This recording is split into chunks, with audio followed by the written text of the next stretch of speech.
Hi everybody, this is Emmy, and I just wanted to talk a bit about how to get started on Project 1. I wanted to briefly show you guys how to use the Arduino IDE. I know I already talked about it in Project 0, but I know some people like also just seeing it in video form, so I'm going to start off with that. So I have the Project 1 firmware open in the Arduino IDE right here. And the first thing you usually want to do when you're working with the Arduino IDE is use this verify button. So when you're writing, this is more for when you're writing Arduino code. Actually, you won't need to do that this much in this project, but this is more just good to know. You want to hit this verify button, and what it's going to do is it's going to compile your code. It's going to say done compiling and give you some statistics about your code right here. These won't be that useful for this project, but if you're doing Arduino code in the future, you might want to keep these in mind. You want to make sure you're not overloading the memory of the Arduino, since it is quite limited. It's not like we can run AAA games on the Arduino after all. So that brings me to what compiling is. So what is compiling? I know a lot of you guys might already be familiar with the concept, but I think in previous years, some people have only used Python before, or maybe you've come from only using an IDE where you just press the play button. So the process of compiling your code is kind of like translating your code into this machine language. So computers can't actually read code itself. This is just text to a computer. We need to put it into these binary instructions and translate them into these binary instructions that the computer can read. And that process of translating these human readable instructions into computer readable instructions is called compiling. For languages like Python, the translating is kind of done on the fly instead of ahead of the time. So it kind of when you're running your code, each line, before it gets run, it kind of gets translated and then it gets sent to the computer. So you can kind of think about this if you've seen live interpreters where they're someone's talking in a different language and they'll kind of translate it as they're talking to another language. It's kind of like that, and that's why Python is called an interpreted language, and whereas C is C and C++ are compiled languages. All right.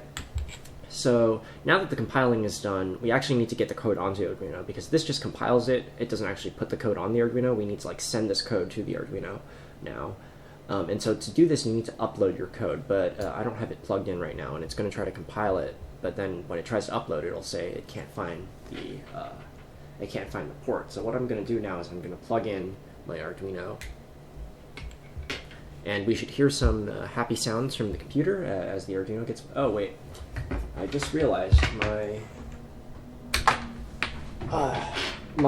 apologize. The other end of the cable was not plugged into my computer. All right, now we should hear some happy sounds from the computer. And now the Arduino is plugged in. The Arduino should have a couple lights on to indicate that it's powered on now. And now when I try to upload the code, it'll compile the code, and it's not going to find the port right away. So I wanted to just show you, if you just upload it right away, it's not going to work. So what we actually have to do is we have to go to Tools, and you have to make sure that the board selected here is Arduino Uno. Because there's a different procedure that the Arduino IDE uses for uploading for different boards. And so we need to make sure that we're using the Arduino Uno, because that's the board that we told you guys to get for this class. Next thing is the port. There should only be one port for the Arduino. It doesn't get selected by default, as you can see. So I'm just going to select it. The reason it said COM8 here instead of COM4, these are the USB port names on Windows, is because I think when I was running it yesterday, it was on COM8, so it switched to that by default. But now that it's on COM4, we have the correct port selected and the board selected. Now we can upload. And as it's uploading, you should see some lights on your Arduino flash, and once it's done uploading, it'll give you the same statistics. Great. Another thing about the Arduino IDE is it'll also report errors. So if you have let me just delete that semicolon right there, and I try to verify the code, it'll try to compile, but it'll fail, and it'll just indicate that I'm missing that. So if I put that back, it'll compile again. So that's just a good thing for you in the future with Arduino. For this project, I think pretty much all you need to do is you need to just hit upload, and you need to make sure that the board is Arduino Uno and the port is the correct port selected. If you have multiple ports available, I think that can happen sometimes where the Arduino IDE sees like multiple open ports even though there's only one Arduino. Just try one and then the other one, like just try both of them. It should only upload to a valid Arduino, so just try both of them. All right, so that covers pretty much all you need to know about the Arduino IDE. I think if you get the more recent version on the website, it might not look exactly like this, but the procedure is going to be very similar where you just need to upload your code. This is the version of the Arduino IDE that's available on the Windows Store, or not the Windows Store, the Microsoft Store. And I think that's the way they want you to install it if you're on Windows, but you can get the more recent version from the website itself. All right. Now I wanted to review the firmware itself. So I wrote the firmware, and I'm going to give you guys a brief rundown of how the firmware works. I'm not going to use the Arduino IDE to do it because it's kind of hideous. I'm going to instead use VS Code because it just looks a lot nicer. So the first part of the firmware that you really need to know is this thing called the baud rate. So this is a constant in the code. And so when you're doing serial communication between two devices, like we're doing between the computer API, between the API on the computer and the Arduino's firmware, what you need to do is you need to agree ahead of time on a communications rate. And this communications rate is called the baud rate, and it's going to be in bits per second, I believe. Not every number here will work, only certain ones will work. The set of numbers that works, I think, is agreed upon by some very old our radio frequency communication standard from a long time ago. But regardless, 115,200 is the one we will be using. So make sure when you're opening the serial port on your Arduino that you use this same baud rate, or else like your code's not going to work even if everything else is right, because the computer and the Arduino are going to be talking to each other at different speeds, and they're just not going to understand what each other are saying. Okay, so the next part of the code is these constants related to the buffers. So whenever you send a byte, the Arduino is going to buffer it in and put it into like a little buffer, and these are the sizes of the buffers. So if you remember from the spec, if you've read it, the headers always begin with these 3 bytes, and this is just so we know that we've received a packet. The next 3 parts of the header are the packet type, the packet ID, and the payload size. So if you count, this is 3, 4, 5, and then 6. So the header is 6 bytes long. Then the payload length is 249 long. So this is the payload right here. And so finally we have the checksum. And so the reason we put 249 is because we want the entire packet to be 256 bytes long, and that'll make a future part of Project 2 easier. So this 6 plus 249 is 255, and then you add 1 for the checksum byte, and that's 256. So make sure when you're sending your payloads, make sure that the size of the payload that you request and payload size is less than this number. Because if you request more, the Arduino will not try to even read that packet, because that is for those of you that have taken more systems level programming in C, you'll know that it can be a very serious security vulnerability where someone can overflow the buffer on purpose and pretty much hijack the Arduino and make it do whatever you want. So we really don't want that to happen. So this is just good practice. Okay, so the next part of the code is these enums. And so these are just constants. You can think about these as just constants. These are a group of constants. So the first group of constants are the opcodes, and there's going to be 2 opcodes in this assignment. There's going to be opcode 1, which is the init connection opcode, and the opcode 2, which is the reset watchdog opcode. And then we have 3 different packet types in this assignment. We have the failure packet, so when something wrong happens, the Arduino will send this back to your computer, indicating that some sort of packet parsing failure has happened. And next we have the transaction type, and this stream type won't be used in this assignment, so don't worry about this one for now, but we're just having the transaction type. The next two are error codes. So for failure packets, there's going to be a couple different types of error codes. One kind of error that can happen is if you have a bad checksum. So we'll talk a bit more about what that looks like later in the code. Another one is I've alluded to earlier is if you request a payload that's larger than this max payload length, it's going to stop reading the packet and emit this error back to the C# API. All right. Finally, we have this checksum here. This checksum is not the same as this checksum right here in this packet. So this checksum is the one that we're computing on the fly, and the checksum in the packets are the ones that are being received or sent out. And we have two more variables right here. These are the header bytes received and the payload bytes received. These are for receiving the bytes. We'll need these for a we'll need these variables when we're counting out the bytes in the packet, and you'll see in a bit. Next, we declare a couple different packets. So this first packet we reuse for every failure response. We just kind of change the what the payload says depending on what kind of failure it is, and we kind of change the packet ID as well. So we change the ID and the payload. And I'll talk a bit more about these fail response packets once we get down to it. All right, and this is the transaction buffer. And so pretty much when you're sending bytes to the Arduino, everything is going to go into this transaction buffer right here. Next, we have a few different variables. So these are just some remaining globals that we'll need. We'll need the start time. We'll have a flag for whether or not we received a valid packet. So after we're finished parsing a packet, we'll decide whether or not the packet is valid. And we'll have another flag for whether or not we're connected for the connect command. On line 60, you'll see here, this is a function. This function, you don't need to worry too much about how or why this function works. You just need to know that when I call this function, it'll reset your Arduino.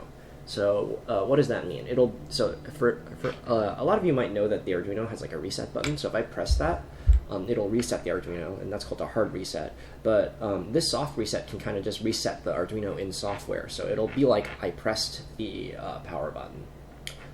I'm glossing over a few things and simplifying. It's not quite exactly the same, but it's very similar. So just imagine that I'm resetting the Arduino whenever I call this function. Okay, I'm going to skip over these functions for now. I'm going to get back to them later. They'll make more sense if I talk about this in a slightly different order. But the first function I really wanted to talk about in the code is this function called setup. So for Arduino code, setup gets run once every time after you reset your Arduino. So every time your Arduino turns on or it gets reset, it's going to go straight to setup, and it's going to run setup first. And so the first few lines of setup really are just for the watchdog. So we're going to disable the watchdog, delay by 3 seconds, and then enable the watchdog. And so what this does is, in case of bad configurations to your Arduino, there's some comments here that kind of indicate that. What could happen is that the watchdog will constantly just be resetting your Arduino. So the watchdog will kind of wait for a bit, and it'll like auto reset your Arduino. And so basically what could happen is that the watchdog, if it isn't like told to reset, it's going to just reset the Arduino. So you kind of have to like keep resetting the watchdog to make sure it doesn't like auto reset the Arduino. But what could happen is if you don't do that and you have a bad configuration, what could happen is the watchdog is just infinitely resetting the Arduino just constantly in a loop. And if the Arduino gets into this state, you can't upload any code to the Arduino because it's just infinitely resetting itself. And so you've pretty much bricked your Arduino at that point and kind of just soft lock yourself out of it. There are ways to get out of this soft lock. For those of you that have taken in embedded systems course, you'll know that there's like some special hardware that you can use, and if you like wire the pins in a certain way, there's a certain way to get out of that to prevent that from happening. But for the rest of us, we're going to use this method right here and just not mess with this right here. Make sure you don't mess with the code here. Especially, like, in general, I wouldn't recommend messing with the firmware code, but especially don't mess with these lines. Next line here is serial.begin baud rate, and what this function does is it's going to begin the serial communication, at least on the Arduino's end, at the baud rate that we specified earlier. So this baud rate is, if you remember, 115,200. And then we'll record the start time, and you might be wondering now why we need the start time once again, the reason we need it is if we move on to the next function called loop. So just before I explain why we need the start time, this loop function gets called after setup. So after setup gets functioned, we go into loop, and every time loop finishes, it's just going to get called again. So this part of the code gets run in a loop infinitely while the Arduino is running. And this start time right here, what this is going to do is we're pretty much going to check the time elapsed, and if it's more than 60,000 milliseconds, so 1 minute, we're going to reset the Arduino. And so what this is supposed to be is a quote-unquote unexpected disconnect every minute. And so in the real world, Arduinos can kind of unexpectedly disconnect. Devices can unexpectedly disconnect all the time. And so it'll be your job as the API designer to kind of automatically check if the Arduino is disconnected and then reconnect to the Arduino. Then next, we have this if is valid packet. And so pretty much what the loop is going to do is it's going to check if we have a valid packet in the buffer. If we do, we'll execute the command associated with that packet. And the opcode for that command is in the first element of the payload. Next, these 4 lines right here, these reset the header bytes received, payload bytes received, checksum, until, say, we don't have a valid packet anymore. And the reason we don't have a valid packet is because we just used it right here. And so what all of this does in totality is it just kind of makes it so that we're ready to receive another packet. And so you might be wondering now how we even receive packets, and that's in this function right here called serialEvent. And so every time you send bytes over the serial port to the Arduino will kind of drop what it's doing, like no matter where it is, and then jump inside this function. And so this the serial event is an interrupt, and this function is an interrupt service routine, or an ISR. And what's going to happen is, and what's going to happen is inside the function, we're going to check serial.available. And what this function does is it'll check the number of it'll tell us the number of bytes that are available to be read immediately. So the number of bytes in the buffer. You can kind of think about this like the number of unread messages in your inbox. So what this loop is going to do is, as long as we have at least 1 byte that's available to be read, we're going to read it in, and we're going to read this in read in all these bytes one at a time. This if statement inside this while loop can look pretty intimidating. It's actually quite long. In fact, it's most of the code. Right, I think it's most of the code. Yeah, it should be most of the code right now. But it is just a state machine, and a lot of it is just repeated, so it's a lot less intimidating once you start to read it. And I'll briefly explain what all these parts are doing. So the first part of the state machine just kind of makes sure that we receive the header sync. So if you remember, each packet has to begin with 0xAA, 0x01, and 0x02. This is just so to know where each packet kind of begins and ends on the wire. You're kind of just sending bytes back and forth, so we kind of need to know where one packet begins and one packet ends. And this header is kind of like supposed to like kind of demarcate the beginning of each packet. So we're just going to keep scanning and reading in bytes until we receive all 3 of them. And if we received all 3 of them, then we're going to move on to the next state in the state machine. And so once we received the header sync, we know that immediately after that should be the packet type, and then immediately after that should be the packet ID. And then after that, we should receive the payload size. But if you remember earlier, the payload size does have a restriction. The payload size has to be less than the max, less than or equal to the max payload length. So if you request a payload length greater than the max payload length, the payload length is too big. It's not a valid packet anymore, and it would be dangerous to read it in. So what we do is we'll reset the state machine right here, and so now we're ready to receive another packet, and we'll send a fail response. So the packet ID of each fail response is going to be the same as the packet ID that caused the fail response. What's more, the payload of the fail response is going to be just one long, and it's going to be a single byte with the error code. And so this one is going to be error payload length exceeds max, which is just 1. Next, what we'll do is we'll compute the checksum of the fail response. So we're going to add up all the bytes in the payload response using this function called calc checksum. And then we'll store that in the fail response's checksum variable, checksum field, and then we'll send the packet out over the wire, and we'll keep reading packets if there are any available. So this is the fail case. If otherwise, if you do have a valid payload length, we're going to start reading the payload now. And so we're going to keep reading in. What this is going to do is we're going to keep reading in all the payload bytes until we're going to keep reading them in until we've received all of them, and we're going to read them in one at a time just so we can increment the checksum. So we're going to just keep incrementing the checksum for every byte that we received. And once we've received all the payload bytes, the last byte that we'll need to receive is the checksum. And so after we receive the checksum, we are going to check right here if this is the checksum that we received. So this is the one that we were supposed to get. And this checksum here is the one that we've been computing. So as we've been receiving bytes, we've been constantly adding up with this checksum here, the sum total of all the bytes. And these two should match.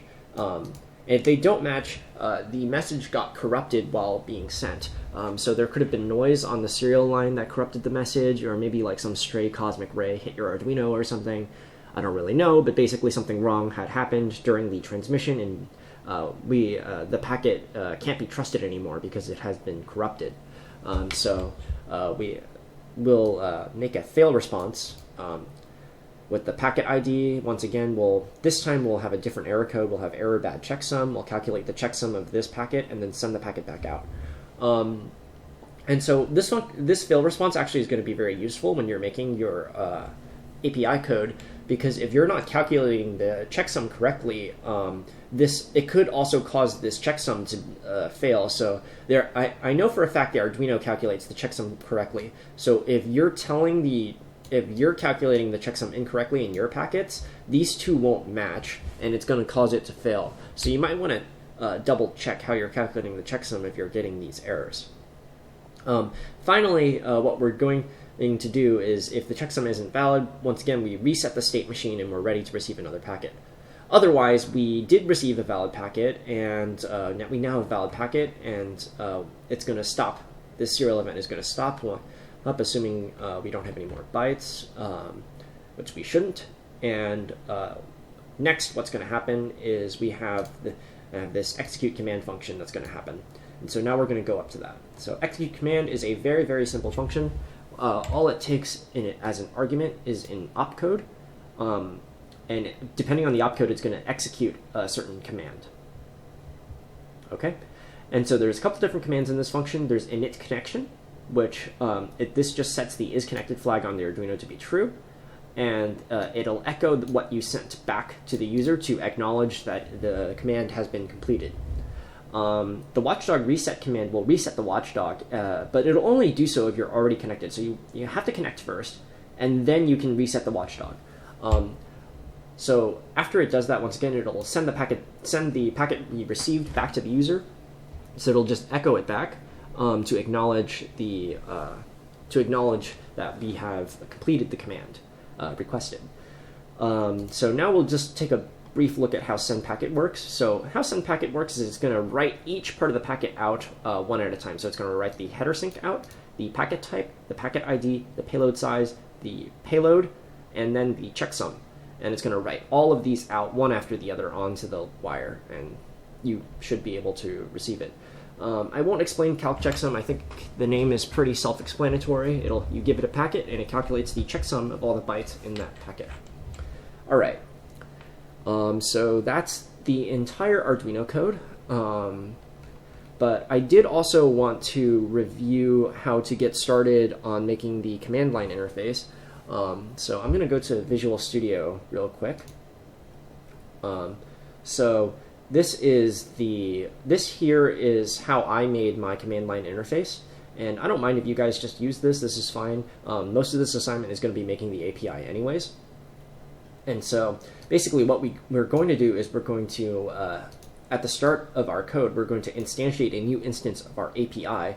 And then for each port, we're going to try to connect to an Arduino over that port. And if we do connect, we'll write out that we connected on that port. For those of you that aren't familiar with what this kind of syntax is, this $sign before the string is called a string interpolation. If you've done Python before, it's very similar to an F string, but pretty much anything inside these braces gets interpreted as gets turned into text. So if I put 1 plus 1 in here, this would be 2, and it would print out distributed API connected on 2. So this is just a very simple way to print out the port name and embed it into this string. If the API didn't connect, we'll say it wasn't able to connect, and we'll write out what the API is supposed to do, and then you'll make sure to do this read line here, or else your main program will terminate. What this will do is it'll wait for input from the user. And then in the background, your API should have a thread that kind of constantly resets the watchdog, and if the Arduino disconnects, what it should do is it should try to reconnect. So that's all happening in the background in some background thread. Let me show you guys what that looks like. So let me unplug my Arduino just to reset it and plug it back in. And let me wait a few seconds so the Arduino starts up, because if you remember, there's that delay at the start. Let me try one more time. Maybe I didn't give it enough time.